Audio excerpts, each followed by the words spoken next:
When you think of rock bands, who initially comes to mind? I'm sure if you ask the average listener, they'll say band names like the Beatles, Queen, Led Zeppelin, and in terms of modern rock bands, they'll probably say Greta Van Fleet, Foo Fighters, and The Killers. There's one band in particular that people should know about, and that band is Bring Me the Horizon. I can't think of any other band that has been quite as polarizing as they have in the recent years. With each new album they put out, it seems like it divides their fan base even more, as this definitely a radical shift from this. It's typical for fans to be divided on whether or not they like certain songs or maybe just the album cover, but Bring Me the Horizon have pushed the envelope even further by creating music that sounds like a compilation of different genres infused with rock elements.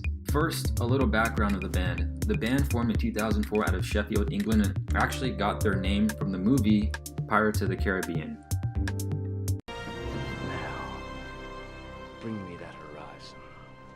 They released their first album, Count Your Blessings, in October of 2006. The album was not well received with many critics, pointing to the lack of innovation and Sykes' unprofessional vocals. All of their releases from that point on would change in style as the band evolved.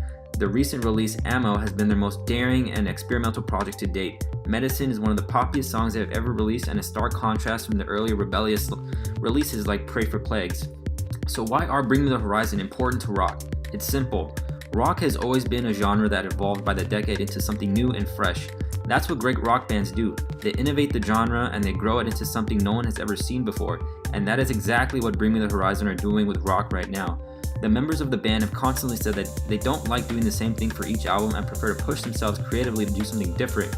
Sykes recently said in an interview, "I really do feel like rock is the only genre that hasn't really produced any icons in the last 3 decades. It's still Ozzy, Metallica, and all these bands headlining festivals. There's no one coming along and taking the crown and stuff like that." When asked on why he feels that way, he said, "Sheer resistance to progress, to do something different and to let other people on their record and other instruments in. There's such a stigma attached to that rock has to be a certain way."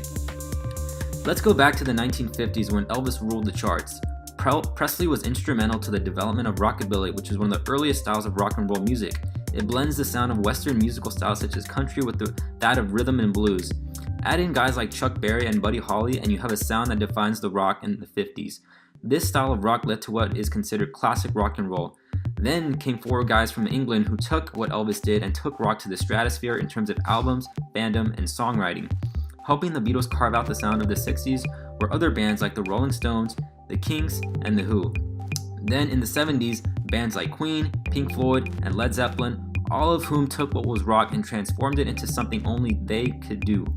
Songs like Bohemian Rhapsody, Stairway to Heaven, and Shine On You Crazy Diamond wouldn't have been possible if they all recycled the same formula the bands did before them. Bring Me the Horizon is doing exactly that. They're taking inspiration from music of every single genre while making it their own sound. The stretch of albums they released from 2013 to the current year has to be one of the most impressive and creative accomplishments I have ever seen from a band. The release of Sempiternal in 2013 was the album that really made people pay attention to them, including myself.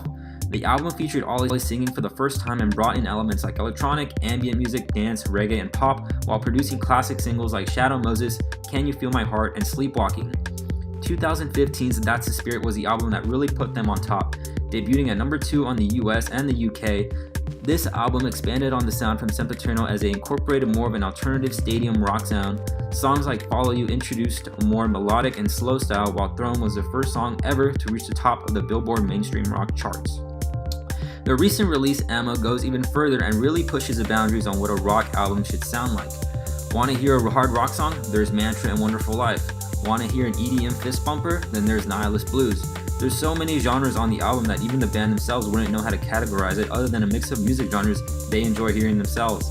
That's what rock needs today: experimentation, creativity, and a lack of care on what people think. That's not to say that their musical evolution hasn't received its fair share of criticism from their fans. There's no better way to see fan displeasure than on their recent YouTube videos of their new music.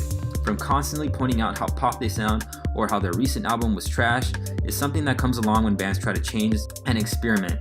Regardless of the negative backlash they received, it seems like Bring Me the Horizon will be just fine. They recently just scored their first #1 album in the UK and are set to headline their first festival while they keep their artistic vision intact.